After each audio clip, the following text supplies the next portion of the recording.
Good morning. God bless you from MV Subbarao. ఈరోజు ఒక వాగ్దానం చెప్పుకుందామండి. కీర్తనల గ్రంథము, కీర్తనలు 122 అధ్యాయము 1వ వచనం. కీర్తనలు 122 అధ్యాయము 1వ వచనం. యెహోవా మందిరమునకు వెళ్ళుదామని జనులు నాతో అనినప్పుడు నేను సంతోషించితిని. మరొకసారి చెప్పుకుందామండి. యెహోవా మందిరమునకు వెళ్ళుదామని జనులు నాతో అనినప్పుడు నేను సంతోషించితిని అని ప్రవక్త అయిన దావీదు చెబుతున్నాడండి. సో దావీదు మహారాజు చెబుతున్నాడు.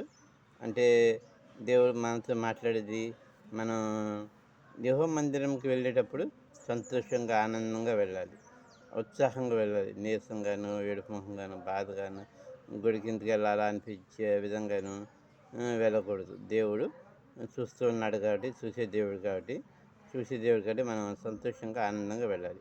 సో చిన్న ప్రార్థన చేసుకుందాం. ఇటు దీవెన మనందరికీ దయచేయను కాక. హల్లెలూయా. స్తోత్రం తండ్రి, కుమార పరిశుద్ధత ఇది కొండగడిసి మా పై నుంచి మమ్మల్ని రక్షించి వందనం స్తోత్రం. సుదర్శన ముగిలి విడిచిన ద్వారా మీరు మాకు ఇచ్చిన వాగ్దానాన్ని మా జీవితంలో ఫలింపజేయమని, మీకే ఘనత మహిమ ప్రభావం తెచ్చుకోమని, సుదర్శన ముగిలి ఛానల్ చూస్తున్న వారిని, వారి కుటుంబంలో ప్రత్యక్ష సభ్యులను, సుదర్శన ముగిలి ఛానల్ని నన్ను 36 ఫలించమంటే మీకే ఘనత మహిమ ప్రతి అవసరం కూడా క్రీస్తు మహిమ చేస్తున్నది.